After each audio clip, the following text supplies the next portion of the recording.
But don't tell no lie about me, and I won't tell truths about you. Shoo! Shoo! Shoo! Shoo! Shoo! Shoo! Beep, beep, beep, beep, beep, beep. Yeah, I'm out the way, yeah, I'm low, okay. Yeah, the island right here is remote, okay. I ain't thinking about no reaper. I'm reaping what I sow, okay. Got a Benjamin and a Jackson all in my house, like I'm Joe, okay. Hellcat, made his homeboys and no types LA solo, okay. Everybody wanna be demon till they get chipped by your throwaway. What's up, guys, and welcome to another beautiful morning here at the Mint Hill Shoe Market. Today, we got some squirrels just racing across the roof. That's probably not good. We got to trim those trees back. But today, we are diving into one of the last marathon shoes that I have not tested yet. We still have the Mizuno Wave Rebellion Pro. There's still a few other ones out there that I want to get in the house. The Salomon Elite Racing shoe. I've tried the S-Lab Spectre.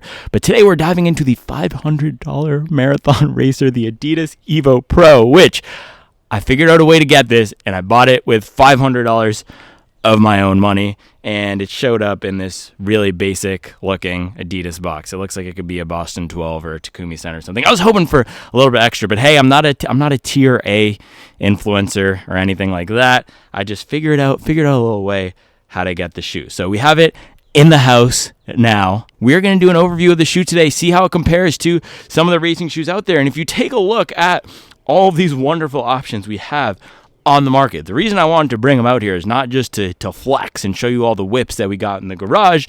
It's so that we could see the vast, broad array, myriad options that we have out there, and also the different types of technology that these shoe companies are putting into shoes. So if you've watched my most viewed video of all time, that thing went absolutely viral. The why pace matters when selecting a race shoe.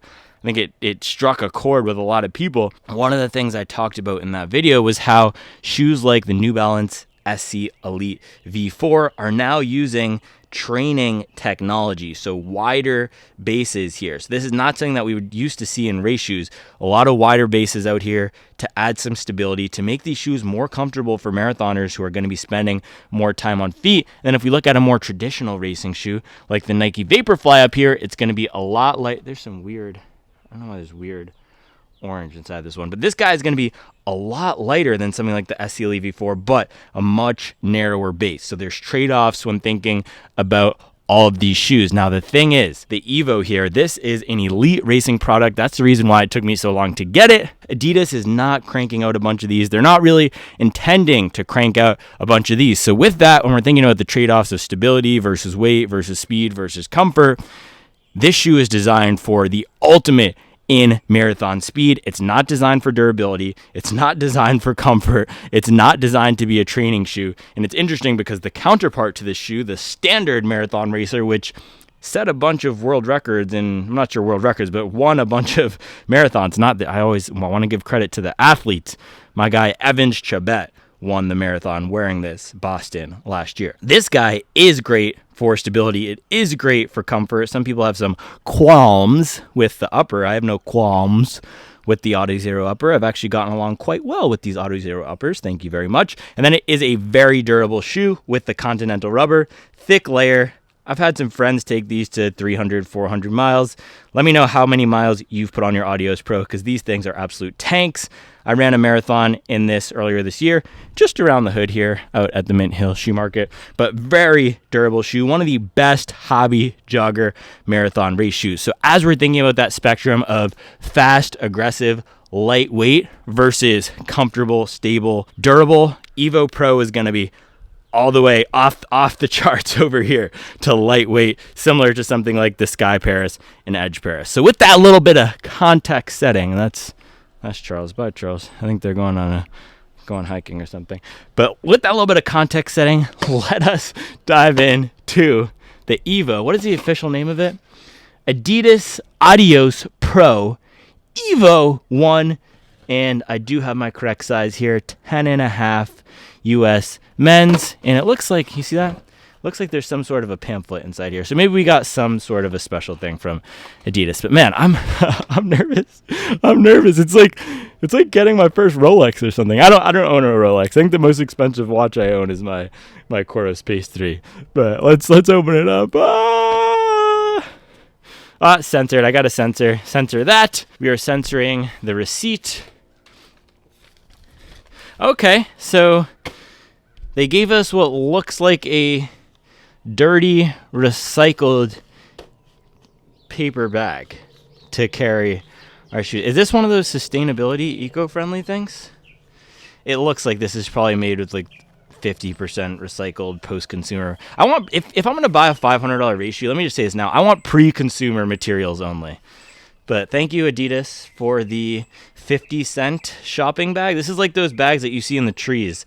Back when I lived in Bushwick in Brooklyn with the Have a Nice Day, you would just see those everywhere from the bodegas. That's similar quality vibes I'm getting on this one. So let's see how these shoes actually look. Bada boom! Ooh, we got a little card here. Let's read that. See if there's anything of note on this guy. Revolutionary tech designed specifically for race day with the purpose to race at your fastest, one race all in. So that is the other gimmick with these shoes. They're designed to be used and abused. Churn and burn, baby. Just one use only. They're saying most exciting innovation. Game-changing silhouette, 40% lighter. I like real data right there. 40% lighter than any other racing shoe. We will see. We'll verify that on the scale. Don't you worry. A new secret. Supercritical foam. Okay. To achieve more energy return, 4-foot rocker at 60% the length of the shoe. Okay, we'll compare that as well. To trigger forward momentum. Oh, we're gonna have a lot of people triggered with this video, I'm sure. Pushing runners onto the next step and improving running economy. I want to see those stats, bro. If you're going to say improving running economy, just throw out a single digit number and then we'll believe it. 3%. I'm just going to say Adidas Adios Pro Evo 1, 3% running economy improvement. Sets the standard, best running experience. We recommend this racing shoe only for the most experienced and advanced runners. Oh boy, this is going to trigger them out there. Ideally with a marathon time of under 3 hours to 3 hours and 30 minutes. All right. Soapbox time, baby. Let's go. So, over here, I had two shoes that I didn't put in the main area over there. The Takumi Sen 10, because this is a 5K and 10K racing shoe. We'll talk about this in a second. And then the Salomon S Lab Spectre. So, you did not watch my first run review of the shoe. I know that because basically nobody watched it. This is a really good shoe. It's a marathon racing shoe designed with extra stability, extra support for runners who need it. It has the wider base out here, really comfortable while also having a nice fast peppy feeling. Now Salomon is positioning this as a shoe for runners who are putting up times of 3:30 or more. Now, that is not to say, you think anyone's ever put the S-Lab Spectre on the Pro Evo box? Probably not. But that is not to say that this cannot be used by people with slower or faster times. I've run a PR of 2:49. I've run a half marathon of 1:19. And I absolutely loved this shoe. Salomon told me that people running 2:20s on their team loved this shoe for training. That's also not to say that a shoe like the Sky Paris cannot be used by someone putting up a 4-hour marathon. However, the reason that they're positioning this as a 4-hour marathon shoe,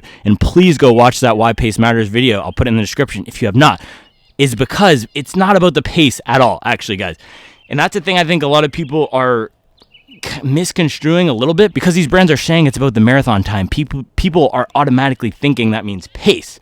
However, it's about the time on feet, it's about the running mechanics, and it's about our body weight. This is exactly what I broke down in this video. So this shoe is going to have more comfort and cushioning for longer time on feet, more stability for runners who are running that 4-hour pace. We're probably not using the same mechanics as someone who's going to be running in the Sky Paris optimally at a sub 2:30 marathon.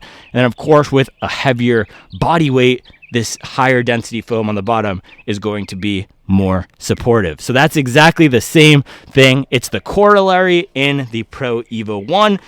Again, if you're going sub 3:30 or sub 3, your mechanics are going to be a little bit different. You're not spending as much time on feet.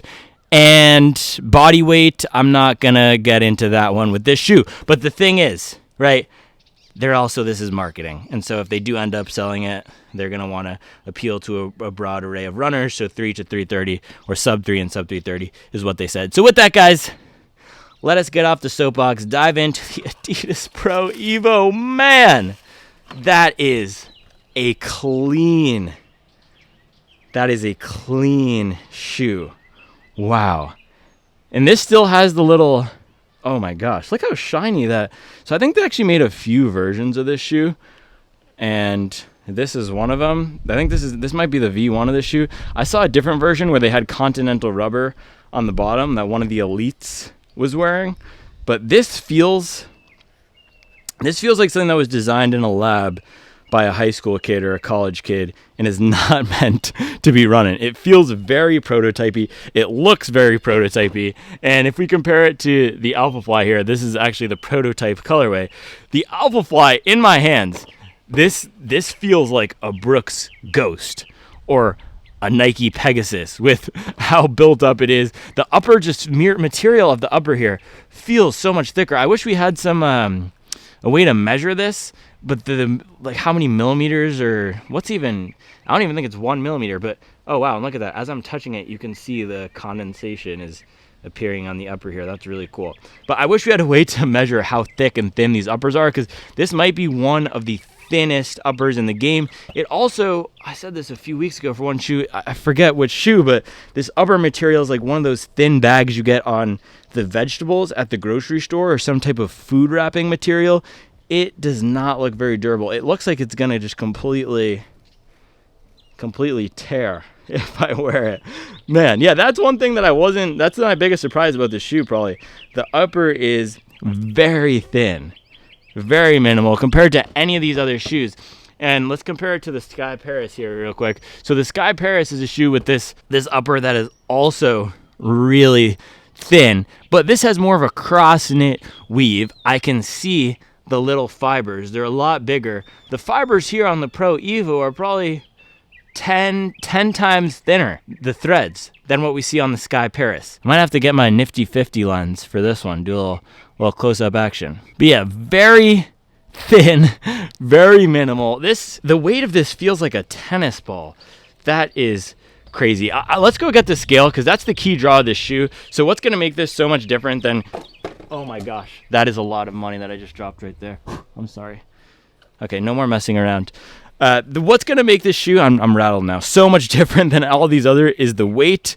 Again, I'm just making sure we don't have any damage. Yeah, again, this is designed for one use, so they stripped out anything in it that would only be used for durability.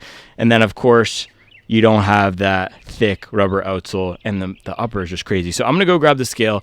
We can pop this guy on, see how it compares to some of these other racing shoes out there, and then I want to see how light it really is. I'm going to get some kitchen objects or something so we can see how light this really is in real world context. And I might do a show a day. Once a lame, always a lame. Oh, you thought the money, the power of fame will make you go away. Have you ever played? Have you ever? Okay, let's play. Have you ever? All right, guys, so we have our scale set up here. We are going to weigh the left shoe.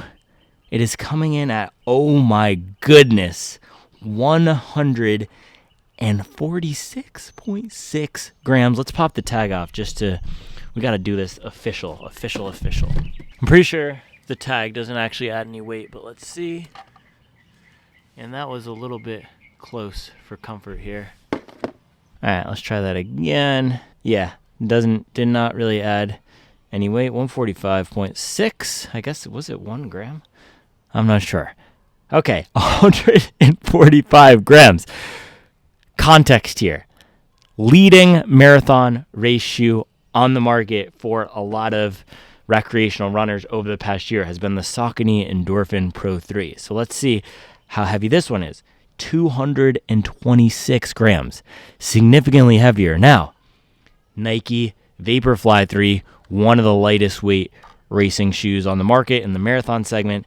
This is coming in at 204 grams, another standard for runners who are running under sub 3 hours, and then sub 3 hours. And then Sky Paris, my pick in this lightweight aggressive segment right now, 190 grams. So the Evo Pro is 45 grams lighter than the Sky Paris. So for some context on how light that is, I brought out a variety of household items here so you can get a sense. First, let's weigh our custom Supwell AirPods. So that's coming in at 60 grams. So the Evo Pro is lighter than 3 AirPod cases. Now, I brought my son's little Porsche truck out here. That's coming in at 110 grams. So if we add the AirPods and the truck, it's not a truck, it's a little 911. That is heavier than the Evo Pro. Just these two tiny things. That is crazy. All right, muffin, let's see. Banana chocolate chip muffin, 90 grams. Okay, lighter. Let's do a little avocado test right here. So the avocado is heavier than the Evo Pro. One avocado is heavier than the Evo Pro. That's crazy. So this is a very light shoe. There's nothing on it that you don't need. I'm a little bit scared to even put this on my foot. Not so much because of the price tag. It is an expensive shoe, but I have other expensive shoes out here like the Hoka Cielo X1 and the Diodora Gara, and I don't mind buying and running in expensive shoes because that's what they're designed to do, to be running. But this one, what I don't love is that it doesn't have that durability. And now, if I were not testing marathon race shoes, I would tell you this right now, I would not spend the $500 to get this, even though I do love the technology. I do love everything that's going on with the shoe. And by the way, I should mention with this foam here, it's a new formulation of that Light Strike Pro. And of course, we do have the carbon fiber plate inside. And then one thing I noticed on here, this is like what Hoka used to do. I do not know what this means, but they have these little numbers. So it is time, unfortunately, for me to get this on foot.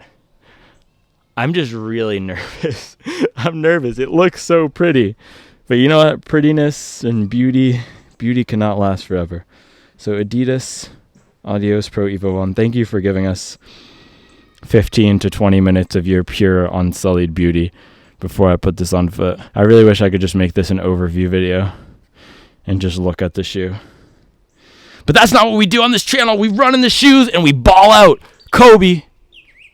No, that was a brick. Me down, like with a poker face. Have you ever paid $500,000 like to an open case? Actually, just one more thing with the scale before we put it back. The reason I brought the Takumi Sen 10 out here was because I wanted to see how much lighter the Pro is, the Evo Pro. This is 214 grams. We've done this recently.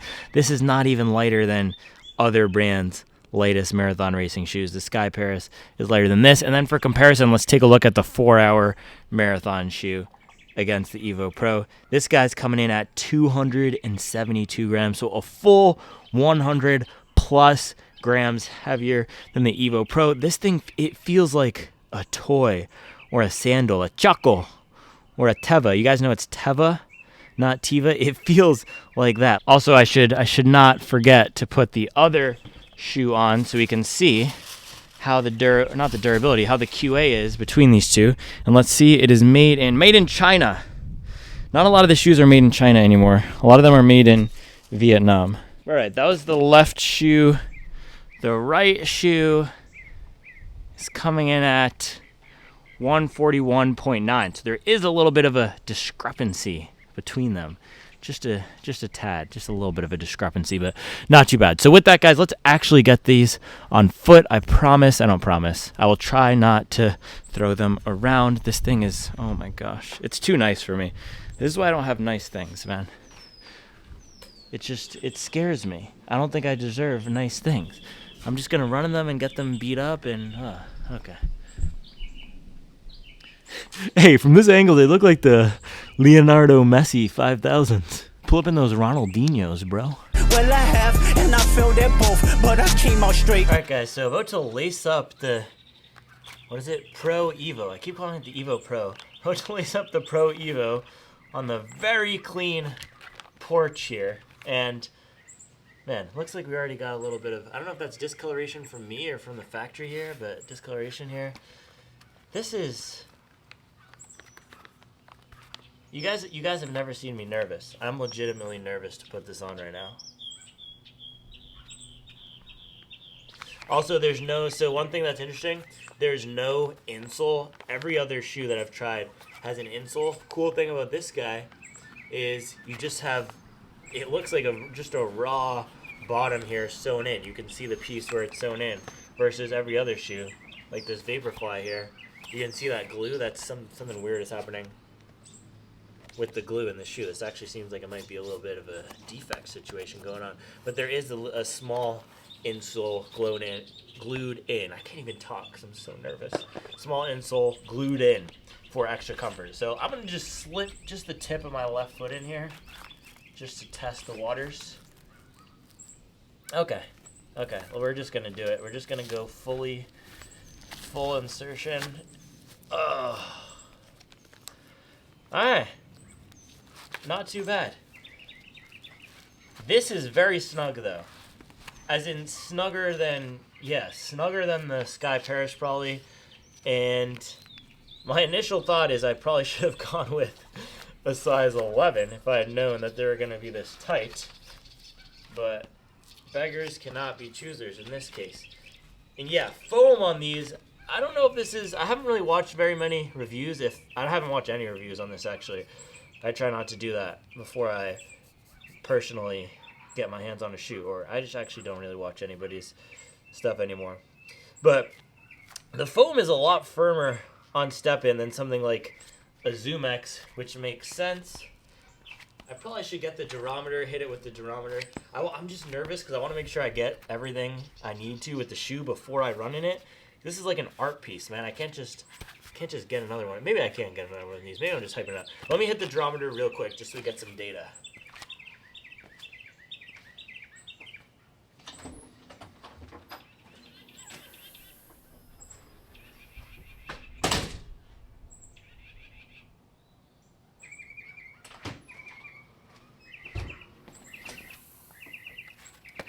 Alright, so in the back coming in around 40, so 0 is soft, 100 is firm. In the back around 40, in the front around 43, then in the bottom, I'm just dropping these shoes everywhere today. And then the bottom around 38. So this actually is on the softer side for a race foam. Let's do a quick comparison to the Adios Pro. So I'm going to get the Adios Pro on my other foot here. And after this, we just need to run. I just need to get these nerves out. So yeah, Adios Pro, I don't even need to lace this up to tell you that, but I will. Adios Pro is much roomier. These are both the men's 10.5 US. Adios Pro is much roomier. And I think the upper around the heel is a little bit better. And the Evo also fits, like, it feels like the material conforms to my foot a little bit better. I think that's one of the issues people had with the Adios shoe, is that it doesn't, or the standard Pro 3, the material can be a little harsh, stiff, and rigid. That is not the case with the Evo here. Just doing a little compression test, left and right. Bada boom, bada bing.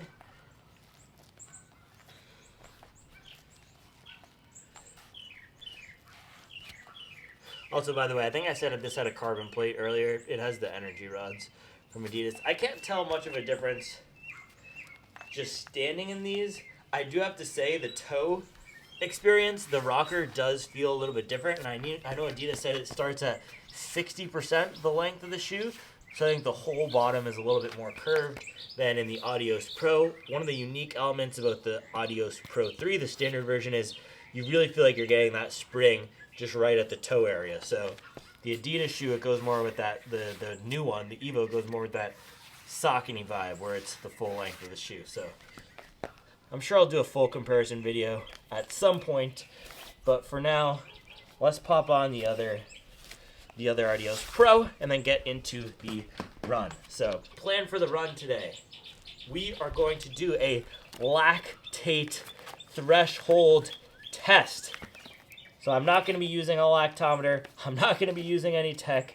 I am going to be going by feel to find out where my lactate threshold pace is so I can have a good baseline for my marathon training. And with my marathon training, one of the things that I've worked on a lot over the past year and a half to become a better marathon runner is my endurance. and my aerobic base, my fitness for running long miles, and it cannot be any stronger. It cannot be any stronger than it is right now from what I've done in a 2-year period. Consistent 16-mile long runs last year, consistent 20-milers this year, running over 3 hours a few times a month, running 100+ miles a week.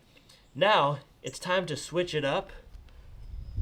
Start working on some other areas of our fitness, and lactate threshold is one of those areas that is hugely important to become a better marathon runner. So today, I'm gonna find where that lactate threshold is. It should feel a little bit harder than comfortably hard. It should not feel comfortable. Lactate threshold, that pace is what we could sustain for about an hour. So for some of us, that might be a 10K pace if we're running 10-minute miles. For others of us, that might be closer to our half marathon pace if we're running sub 90-minute half marathons. It's gonna be just a little bit slower than that half marathon pace. That's where I am right now. My last half marathon was a 1:19, so about a 6:04 pace. And I've been running a lot of these threshold workouts at around 6 flat. I don't think I've been pushing it as much as I can because my mileage is so high. So today, I'm gonna do 5 by 1 mile, try to work down to that lactate threshold pace. My legs are a little bit tired, so some excuses here, but we're gonna see how it goes. So with that, guys, let's get into it. I'm super nervous to dirty these up. Just take a look at these beautiful things, man. Cleanliness is temporary, but cleanliness on the internet lives forever, so we'll always have this video. What is it, the brakes? I hurt your feelings, you don't work with me no more. Okay, there's 3 ghosts left, and I see 2 of them kissing and hugging on stage. I love them to death, and in 8 bars I'll explain that phrase. It's nothing nobody can tell me. I don't wanna talk on no celly. You know I got language barriers. It's no accent you can sell me. You're cold and ivory, no, I'm a selfish. The crown is heavy.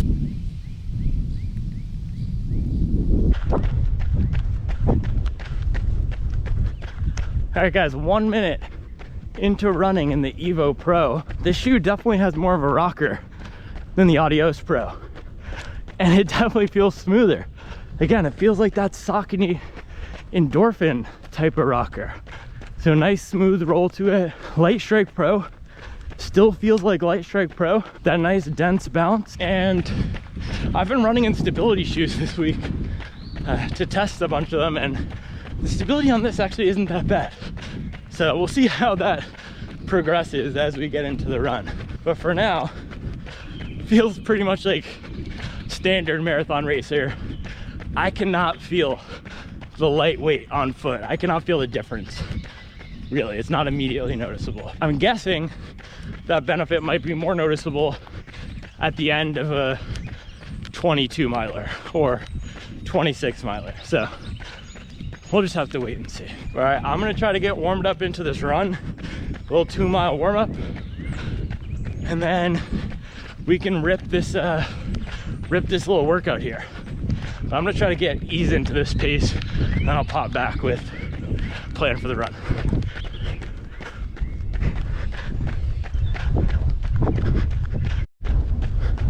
V12 is a fast one. Pray they my real friends, if not, I'm YNW Melly. I don't like you popping that for real. For him, I inherit the beef. Yeah, that pushing P. Let me see you push a T. You better off spinning again on him. You think about pushing me. He's Terrence Thornton, I'm Terrence Crawford. Yeah, I'm whooping. So we're almost coming up on the first mile here, and most noticeable difference between the Adios is not stability, not weight. I keep calling it the Adios, but the standard Pro 3 is not stability, not weight, but that rolling rocker. And the foam feels maybe a touch softer out of the box. And now here's the thing, guys. There's nothing magic about these shoes. They're lighter. The foam is supposed to be better for elites to run 2-hour marathons, but there's nothing magic about them. So I've tested, how many shoes do we have out there? 16, 17, 18, including the Takumi Sen and the S-Lab.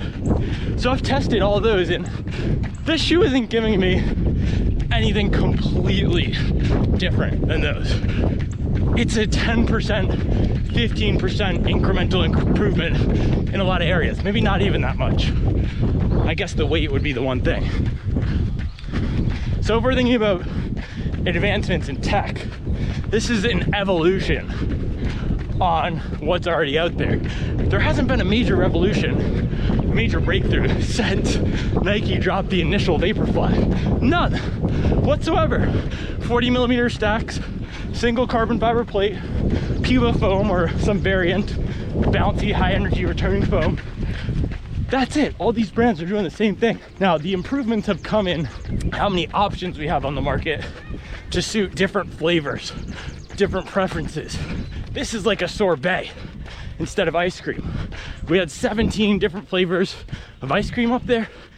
This is the mango sorbet for people who don't want ice cream, or for elites who don't eat ice. Maybe this is the avocado ice cream for Tom Brady, right? This is not. That was exactly 1 mile. This is not gonna put a man on Jupiter. It might help an elite shave 20 seconds though, or a minute off their PR, maybe. Anyway, plan for the run. So as I said, 5 by 1 mile. We're gonna do a 2 mile warm up here. And then I've put up a lot of miles this week and last week. So yesterday I did an 18 mile double run day. Day before 16, day before that only did 10 miles, but Charlie wrote me into doing a Murph on Memorial Day. So we did a little hobby jogger modified Murph. We didn't do pull-ups. I'm too weak for pull-ups right now. So we did burpees and then we split up the workload, but my legs are feeling it a little bit still from all those air squats holding the baby. So I guess baby squats. So we'll see. But this is the thing. If I want to be training at 100 miles per week, then my legs are always going to be this tired pretty much, or feel this way. So we'll see what lactate threshold pace I can get down to. I'm gonna putting in that work over there, speaking of air squats.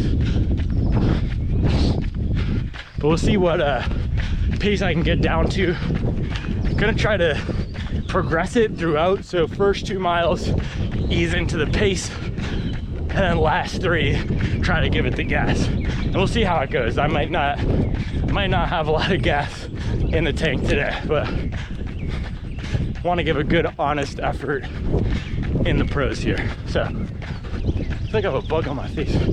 With that, see you guys in bed. Can you hear that? It's like I'm running on top of styrofoam or something. Super squeaky. I don't know if it's the rubber or the foam.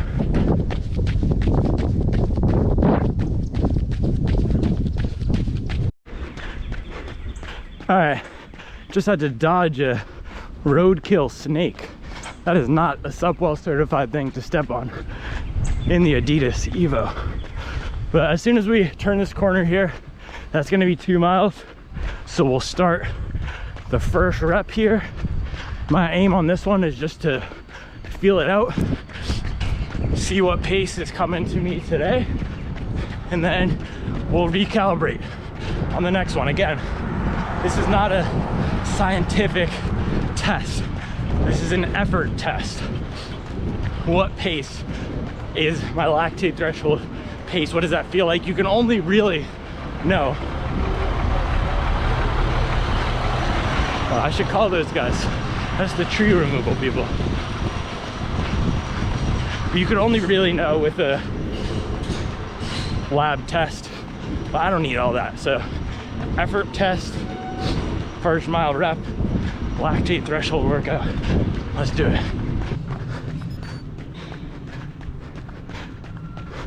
Here we go. Here we go.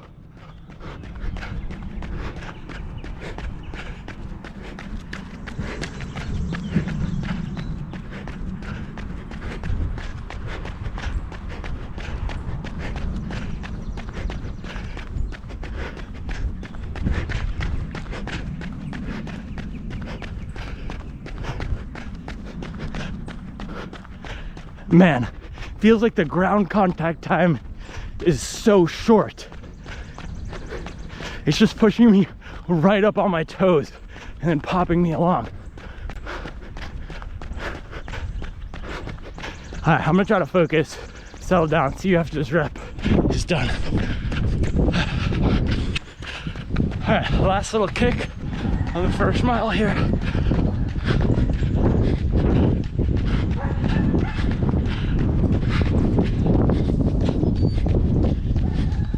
Whoa, that was not good.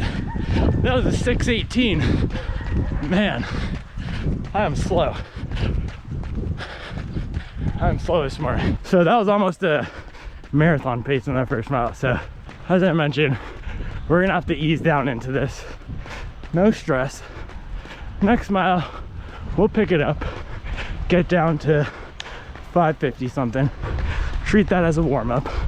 We're Gucci. But shoes. So feels like the ground contact time is super short when I'm running fast. And it does feel like a nice evolution of the Light Strike Pro, and that you still get that density, you still get a little bit of that squish, but man, is this bouncy. It does feel a little bit bouncier than the last one, and I need to hang back on this recovery. So I'm just doing about 2-minute recovery jog or aerobic pace run between these sets. And with when I do these lactate threshold or mile repeat workouts, I go as slow as I need to between the reps to recover. So mile 2 is gonna come up here in a sec. I'm just gonna feel it out. I don't program these workouts into my watch. So what I'll do is when I feel I'm recovered about 2 minutes, I'll click off the lap button. That'll reset our mile, and then we'll go again, and that'll tell me when I've hit the next mile. So I think at the end of this little downhill here, we'll hit the next mile.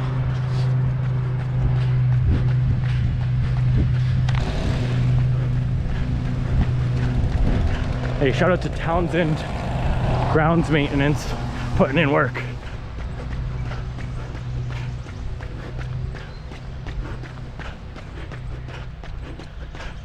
All right, guys, I'm gonna hit it at the mailbox right there. What is it, 7111? Yeah, 7111. Let's go. Mile rep 2. Let's hit it.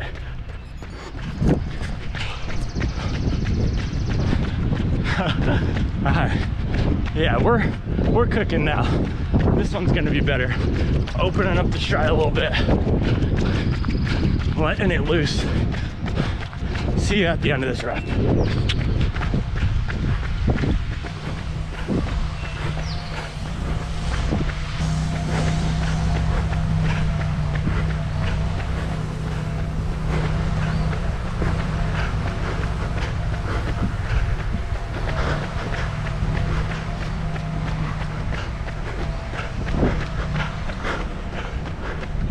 Trying to work on posture, staying upright. Driving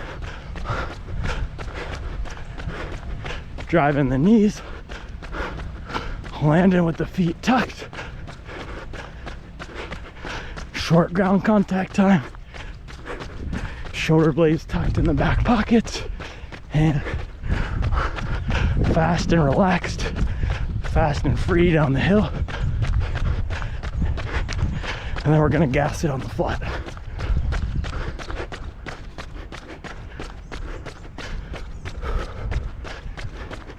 Nice and easy breathing.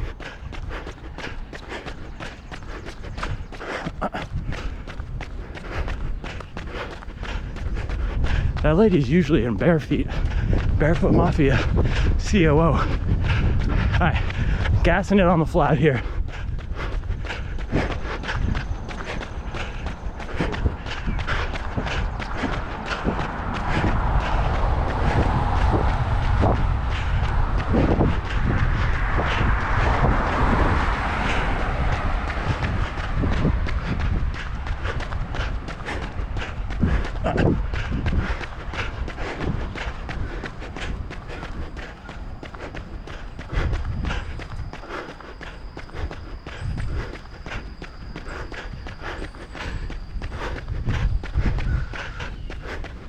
That's a really nice truck.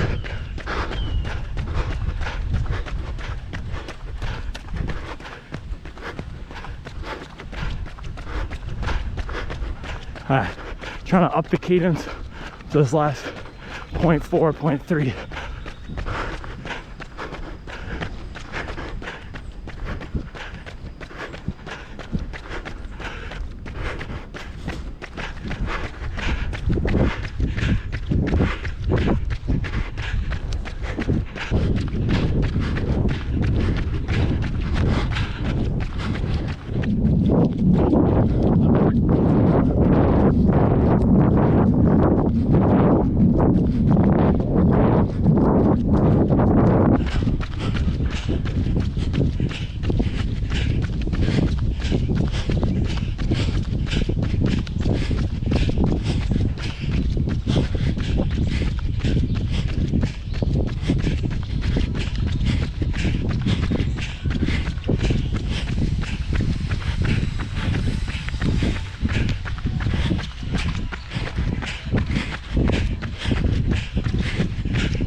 Mile 2.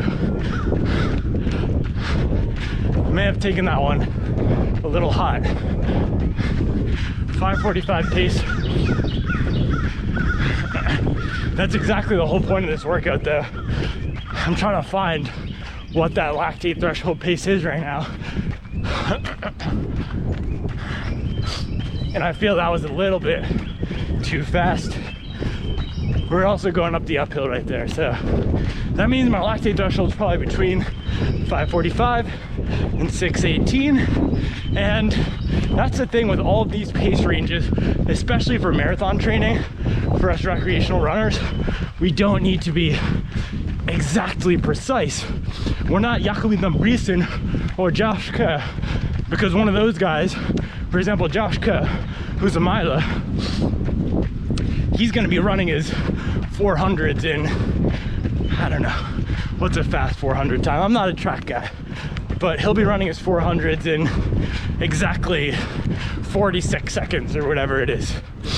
And for him, you need that precision because he is on the edge of his ultimate, his best performance every time, and it's all about small optimizations.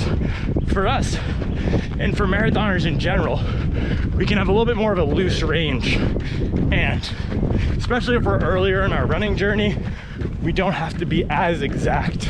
With paces, it's more about effort, and there's going to be a range for all these things depending on time of day, weather, how many miles we've accumulated over the past few days or weeks, mood, sleep, nutrition. I'm running out of fingers, but that's why I always try to go by effort and have a target. So right there, those first 2 miles, those already gave us the bounds, our upper and lower bounds.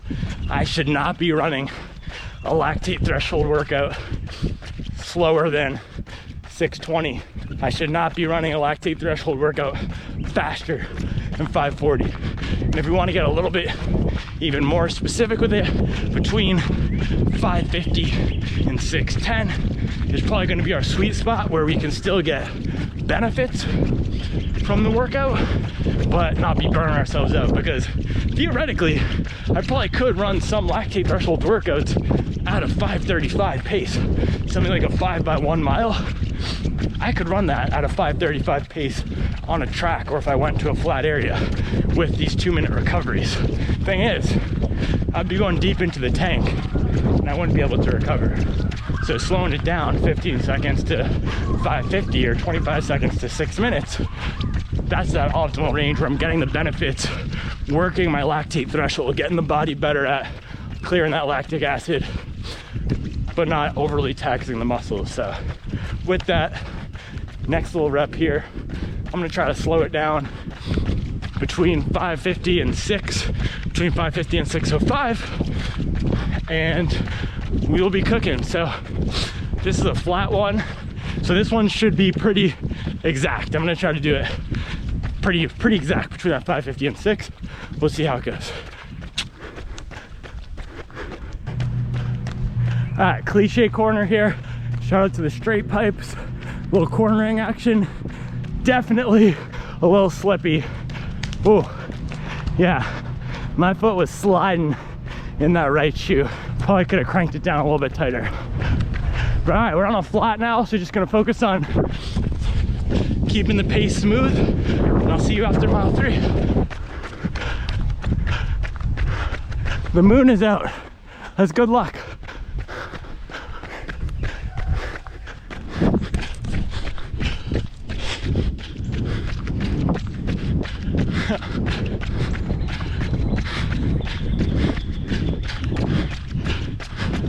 These are so squeaky. Squeak, squeak, squeak. Quit playing with me. 551. That's what I call locked in. Right on target. Told you, between 550 and 6. And that was our smoothest, flattest mile of the course around here.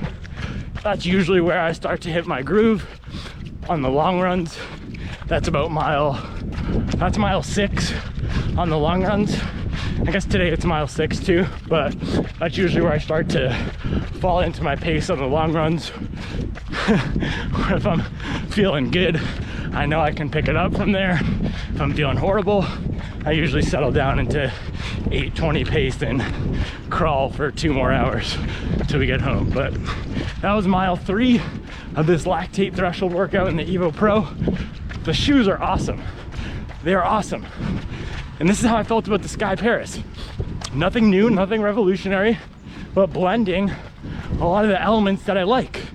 So this has the lightweight of a Sky Paris, of a Vaporfly, and that was one of the issues with the Adios Pro.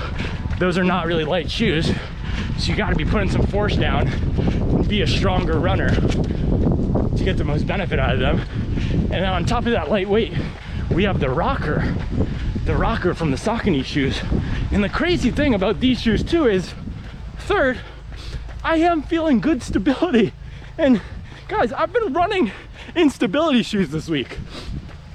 So it's not like I've been running in Topo Cyclones and Rebel V2, Rebel V3, Saucony Endorphin Speed 2 that are super unstable.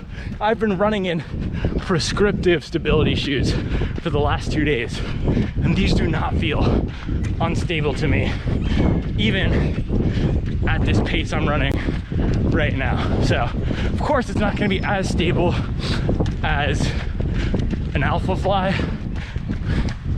for forefoot landing, of course, because that has a thicker base. That is not a great heel striking shoe, but it's not going to be stable as an SCLE V4. It's not going to be stable as that Solomon shoe, not going to be as stable as the Adios Pro. But, and I think it's because the foam here isn't super soft, we do get really good stability for how light it is. So man, if we're thinking about the trade-offs, that's a good no trade-off there.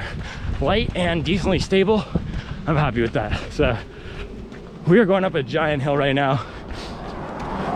I could cut this workout at this point and still get the benefit, because the whole point was to find my lactate threshold pace, but I'm gonna close it out, hit the last 2 miles, probably between 550 and 610, and then I'll see you back at the house for the breakdown. All right, guys, we are finished with our lactate threshold workout in the beautiful, the marvelous, the gorgeous, boom, boom, boom, boom, boom, Adidas Evo Pro. Look at those things glistening in the sun, baby. That is a beautiful shoe. So 10.09 miles average pace, which does not matter at all for this type of workout. 640. Let's see if I can get the splits real quick. It said my running performance was excellent. Thank you, watch. I barely use this thing for splits. I'm trying to click on it to see if I could bring them up. I don't know. I'll try to flash them up. I'll flash it up on the screen right here. This was our performance. First mile was about a 6:18, and then we hit a 5:45, and then we hit a 5:51, and then we hit a 6:03. That was a windy little mile there, and our last one was a 5:50. I was absolutely flying down the straightaway at the end. The first half of that mile I was at about 6:10, and I dropped it down to a 5:18 for the last little few hundred meters there, and these shoes felt amazing. And I think everything that is so good about these shoes, of course, it's an awesome shoe. It's $500. It works well. Actually, that's not always the case. But everything that makes a shoe awesome is easily replicable by another running shoe brand. So I'm going to give out some free game here for this breakdown. I'm going to pop off these shoes, and then we can head down to the street, and I'll do the breakdown. I'm going to give out some free game about how other running shoe brands can copy this formula here, and just a few key takeaways that make this shoe awesome. And I really hope that the intro was cool, because this is going to be a lot of work to put away all these shoes. Oh, one thing, by the way. So this Fastar Nitro Elite 2 by Puma, this is also tuned to be a fast elite racing shoe, but this did not work for me at all, even at faster paces. I might have to give this guy another shot, but it did not accomplish the mission. I much prefer the Evo Pro in this fast aggressive segment. And this was super heavy too, which was a little bit of a weird thing, but I'm gonna pop these shoes off. All right guys, as I was telling you yesterday, the Hoka or Lux are getting a little long in the tooth, as they say. And we have officially landed a recovery slide sponsor for the channel. I am hyped. This is a brand that I personally am a huge fan of. I've bought multiple pairs of their shoes, so I'm excited to announce it soon. They'll be landing in June. They're gonna send us some products to feature. I might even do a giveaway. So we are moving and grooving with the channel. If you've been sticking with us since the beginning, since the days of doing leaked previews of shoes like the Evo Pro, thank you so much, because it's been 1 year of intense work every day, running the shoes, talking about the shoes, editing the video, flying down to Austin last year. That's what put us on the map. I paid for that with my own money. Charlie came and helped. I've bought a lot of these shoes with my own money, and now we're finally starting to see some of this pay off, man. So I'm just glad for all the support, thankful that things are moving in the right direction. Let's go do the breakdown of the Evo Pro, and I just want to say thank you guys so much. I appreciate it. It's so fun that I can do this and start to get a little bit back of what I've put in. And hopefully this is helping you, some of you guys out there. So, man, I really just appreciate you all. It is a beautiful day. Let's go do this breakdown.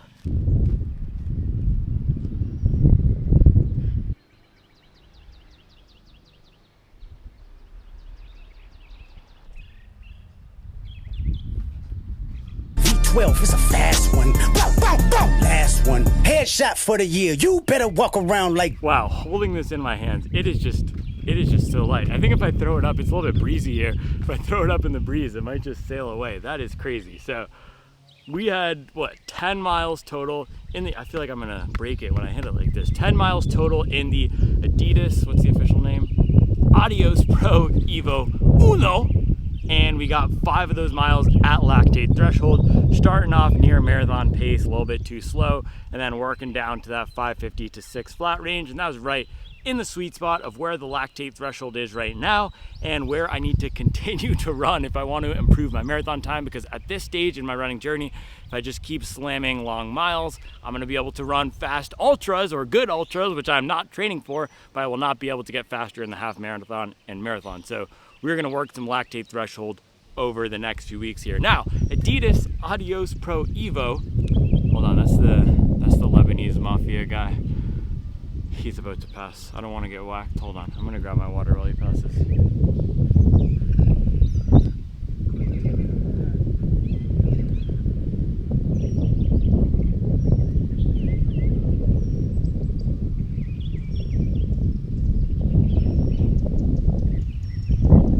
Alright, so I got my water, he's passed. I'm gonna just do a minute on the shoe, the performance, and then I'm gonna get into those 3 things I talked about that make this a great shoe that other brands can take away from this, and that I'm hoping to see trickle down into other Adidas and also just training shoes and racing shoes in general on the market. So in terms of the shoe, performance was awesome. It's fast, it's lightweight, it accomplishes what it sets out to do really well, which is to be a lightweight, aggressive racing shoe. It put me up on my toes as I was getting down to that 6 flat and faster pace, and the foam and the overall geometry feels like it works really well for my mechanics and also just for faster running in general. For anyone who's going to be running in the 5s, this shoe will really come alive for you.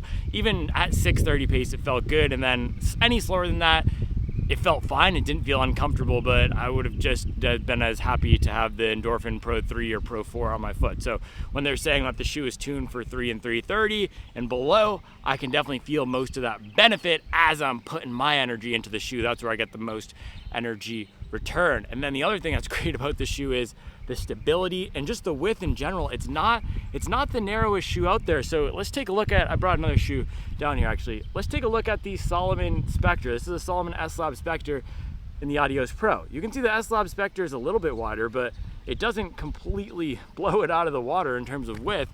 And then same thing with the Saucony Endorphin Speed 2 here. Take a look at those. They might honestly be almost the exact same width, if not the exact same width. So I think Adidas did a nice job lightening up the foam so that the trade-off here is going to be the foam might not last as long, but you still get enough of it so that it's not this super squishy, squirrely, narrow ride experience. And then last thing, fit and feel of the shoe.